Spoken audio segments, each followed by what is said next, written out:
In this video, I want to talk about allowing your needle to catch, and I want to explain exactly what that means. By the end of this video, you'll have a very good understanding as to what it means when I refer to allowing your needle to catch. Should you have any questions, please drop a comment below. I'll do my best to assist in the best possible direction. If you find this video helpful, consider giving my video a thumbs up and subscribing to my channel, as I would greatly appreciate the support. With that being said, let's get right on into this. When it comes to letting our needle catch, what that means to me is we have to give our needle enough time to do its job. So for example, right here, I'm using a RHEIN 9-round shader. What that means is you can see that I have a heavier line weight and there's 9 needles that need to hit at one time to capture the integrity of the selected line weight, which is very, very important. We shouldn't be having inconsistent lines. If we're using a 9-round shader, the line should reflect that line weight. If we're using an 11-round liner, you get the idea. The lines should reflect that line weight. Now, in a nutshell, that's what it means to allow our needles to catch. We need to let our needles catch into the skin in a manner that allows them to deposit the ink in a clean, solid, consistent, saturated manner. I talk about this a lot in my tattoo book called the Fundamental Tattoo Handbook, and I do go in depth about understanding the progress of tattooing. I show you fun illustrations that really explain in depth the concepts here that I'm explaining in this video. So I'll do my best to kind of get these points across as thoroughly as I can. So understanding that I'm using a 9-round shader, this is the MusoToku Mercury M1 tattoo machine, Reelskin fake skin, Spirit Stencil Paper, Reelskin silicone hand, dynamic black tattooing ink, phantom tattoo gloves. I'm using Scotch Shop wipes and simple petroleum jelly Amazon basics. I will be leaving my Amazon affiliate and other affiliate links for you in the description below to the gear featured in this video in case you want to match it up on your end. Right now I am running at 6.5 volts. Now this voltage allows me to move in a consistent speed that allows my needle enough time to make its rounds. When we first start off, we often think as soon as the needle touches the skin like this, we begin doing damage, and that's not the case at all. Although we may get micro deposits of ink, yes, however, that's still not a correct technique or a way to fundamentally look at tattooing. What that means is we have to break into the skin, give the needle enough time to make its rounds, and consistently move the needle at a specific depth. All of this will come naturally and simultaneously over time through development, but the idea of letting our needle catch is to do it like where, so let me show you where my needle doesn't catch. So I'm moving too fast and my depth is a bit too shallow, and what I get is a highly inconsistent line.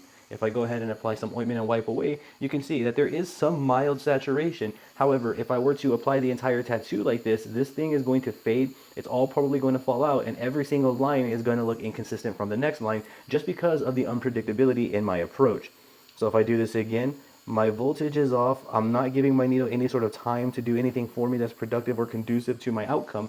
If I go ahead and I wipe away, you can see that multiple variables are off. I did not let my needle catch at all, which is why I'm getting inconsistent lines in terms of transparency. You can see some areas are darker, some areas are lighter, and I'm also getting fluctuations with my specific line weight. So that right there is a definitive reason why we need to be giving our needle enough time to catch. Let me go ahead and do one more demonstration of not catching correctly.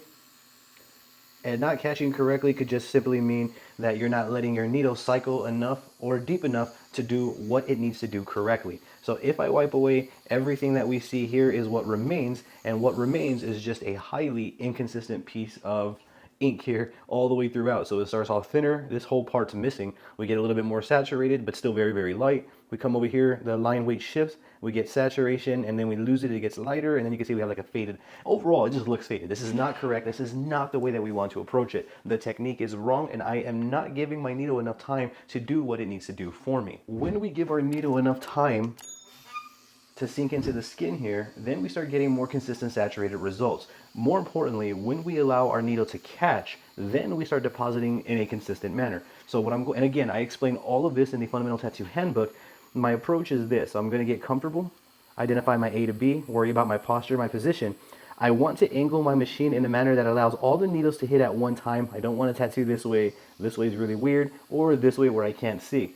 So my point is, I'm positioning myself in a manner that allows me to see the needle tip and allows me to angle my machine in a manner that allows all 9 needles to hit at one time. From there, this is where the letting your needle catch comes in. So instead of being afraid and tattooing with anticipation, I'm going to actually start running real world experiments. So you can see, I now slowed it down and I let my needle sink its way into the skin. I'm not applying any sort of like immense pressure or anything like that. What I'm doing is I'm using all 9 needles. I'm using vibration and sound to help me determine when I hit a good depth, and then from there my needle has caught. Once my needle catches, I allow it to do its thing from there on out. So you can see now this line weight is far more consistent, clean, and saturated. That is definitely going to stand the test of time. The same thing for this one right here. So if I go this way, and I just simply slow it down, we're just using the very, very tips of the needle. We're letting all of the needles hit at one time, but more importantly, I'm letting my needle catch into the skin so that way the line's deposited in a clean, solid, consistent, saturated manner.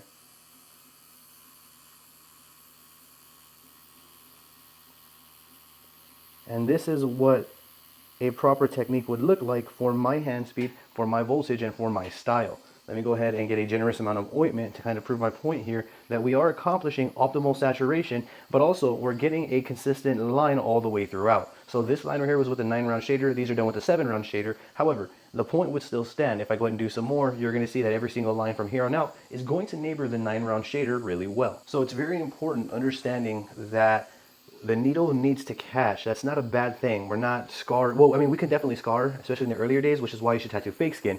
But when we let the needle catch, that is in fact a part of the application process. Before I thought I was doing it wrong when I was applying ink this way, but lo and behold, this is actually how the ink is applied, and this is how it'll stand the test of time.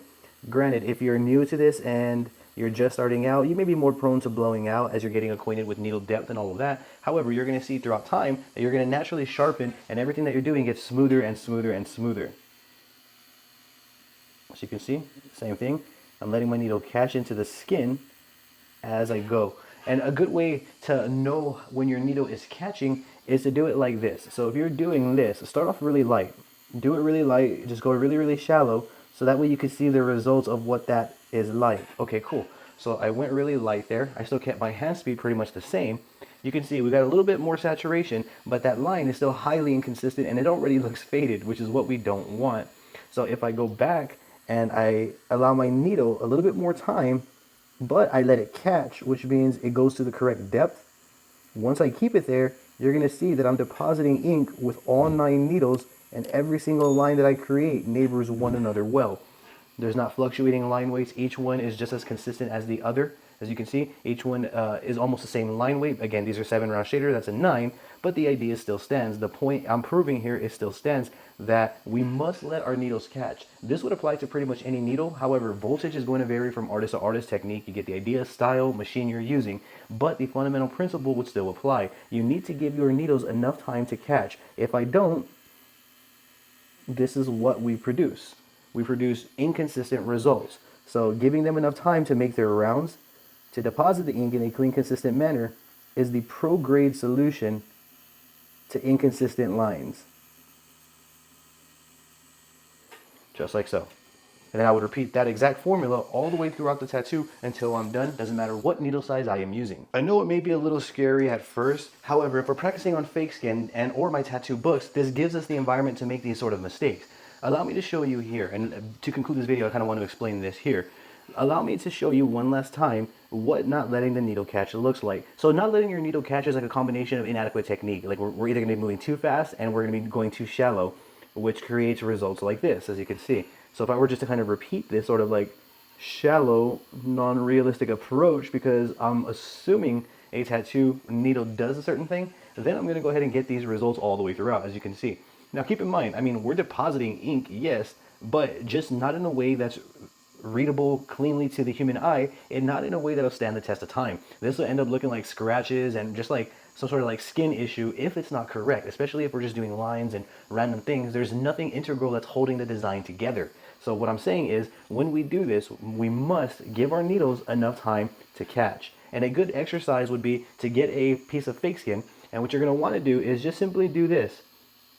Just hover over the fake skin, do it shallow, do it at a mid-level, and then do it deep. So that way you can see the different results. So you can see, if I just simply just dab the needle, just like that, just lightly, you're going to see that not much actually happens. That you're going to see, in fact, it actually takes time for the needle to do its job. So you can see that even just dabbing like that, sure, we can see little dots, but these are all going to fade. They're not going to be there when the tattoo heals. And you can see that overall, my needle still needs more time to do its job correctly. And that's the point of this video. We need to let our needles catch. So a good way to figure out how they're catching is to do these little dot exercises. So here is me going too shallow. Here's me doing a perfect dot, perfect depth, perfect time. And then this is me going too deep. And then you're going to want to practice that. And then once you practice that, you're going to see exactly for your hand what is needed to accomplish clean, solid, consistent, saturated results. And it's truly important that you figure that out and that you're aware of this sort of variable so that way you can work on it early on. One more time here to conclude this video. So my needle catching would look exactly like this. I'm using just the very tips of the needle, grazing the fake skin. We're not driving this needle in there at all. We're just simply grazing it, and that's all. And from here you can see that I'm getting clean, solid, consistent, saturated results. That is exactly how we would want to do this. This right here, I am confident will stand the test of time.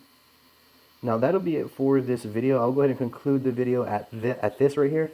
The point of this video is to raise awareness on the idea of giving your needles enough time to do what you need them to do.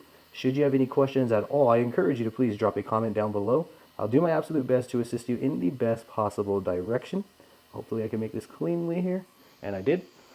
Yeah, there you have it. If you found this video helpful, please don't forget to subscribe and ring that bell for me. If you have any questions at all, I encourage you to please drop a comment down below. I'll do my absolute best to assist you in the best possible direction. If there's anything to take from this video, is to please not rush your process.